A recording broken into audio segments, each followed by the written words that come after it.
So I'm willing to bet that 95% of us in this room right now have a smartphone in our pocket and that is connected to the internet. So being connected is a very powerful thing. Our world is changing so quickly, and we're able to stay up to date at the touch of a button, or better yet, the swipe of a finger. So I too am an avid iPhone and social media user. However, today I'm not here to advocate for these platforms. Instead, I'm here to speak on some of the few major consequences that these may hold on our everyday lives, whether or not we realize it. So, with some solid research from the Huffington Post, Time Magazine, CBS News, Social Work Today, and Mashable, I'll share with you some of the realities of social media. Like I said, I am an avid social media user. However, I'm trying to mitigate my use because of the drawbacks I see that pertain to my own life. And I hope that after this information presented to you today, you may reconsider your use of social media as well. So let's first look at how social media affects us personally. What most of us may find surprising, according to the Huffington Post, is that social media sites makes us anxious. Right? 45% of human beings feel worried when social media is not accessible, and that's because we're curious individuals, we're curious beings. And we're social creatures and crave connection, so being away from this makes us feel anxious. And then also, what's interesting is that most of us are addicted to social media without even realizing it. Right? It's the reason why we check our phones when we walk into class instead of speaking to the person behind us. And why do we do this? It's because of addiction. And that's the sad truth. So now let's take a look at how internet is as strong as a drug and actually has similar types of withdrawals. So our brains are filled with dopamine every time that we check our sites, and then when we log off, we actually feel worse than when we were on the site. And that's according to CBS News.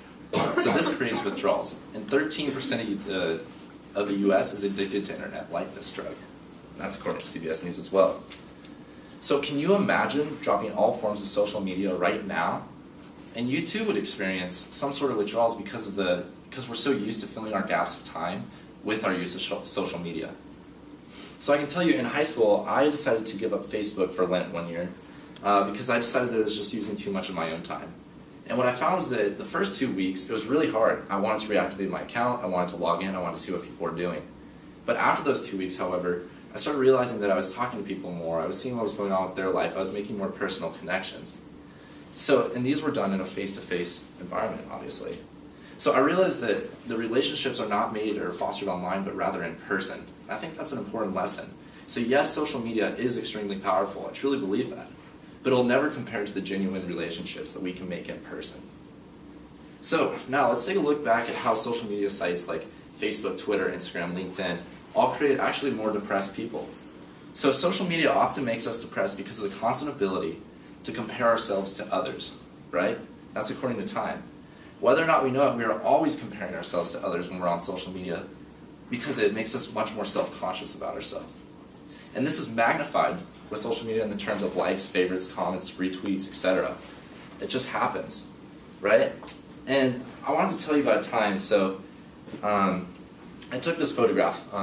From my first speech, you know that I used to be into photography. And I took this really cool photograph of Newport Beach. It overlooked the jetty of the beach. It was a sunset time, really beautiful grass in front, really cool, really out of a postcard.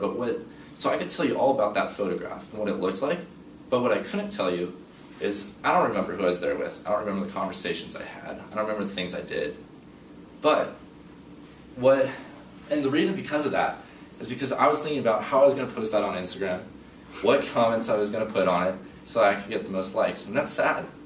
I don't remember the moment because I wasn't living in the present. But what I could tell you about is the time I went to Oak Creek Canyon with my friends Ryan and Steven. And I could tell you about all the experiences we had walking up that mountain and looking out over the valley and how beautiful a sight that was. And I was in the present moment there. I wasn't looking to try to post a picture on Instagram or something, but it was a really cool experience. And I think that's just because I was living in the moment, not thinking about social media. So according to Mashable, 24% of respondents to a survey said that they once missed out on enjoying special moments in person, like my beach experience, ironically enough because they were too busy trying to document their experiences to share online. I think that's kind of sad. But lastly, let's take a look at how social media has actually created shallower relationships for all of us. So we'll like and we'll comment on other posts in hopes that they will like and comment on our posts as well. So our interactions on social media tend to be a lot weaker ties according to Social Work Today. So while we're communicating more, We may not be communicating to build better relationships. They're not as strong as they used to be.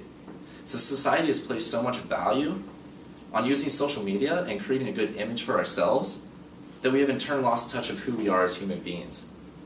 We base our happiness on what others think of us, right? We become too self-conscious because we're trying to constantly fit in. And when we're always trying to fit in, how are we going to make these big, bold decisions, these big, bold moves in life, right? We're becoming more plain human beings. So we need to limit our social media use. So it's time to wrap up our look at how social media affects us. So Facebook, Twitter, LinkedIn, Instagram, they all create shallower versions of ourselves. I'm not asking you to completely forget about these at all. That's not the point of my speech. Instead, I'm urging you to look deep inside yourself and ask yourself 2 questions. 1, how am I using my social media? And 2, how is it affecting my relationships with everyone else around me? So look up sometime. Speak to that kid behind you in class. See what's going on with their life instead of checking your Twitter feed. And that goes for me too.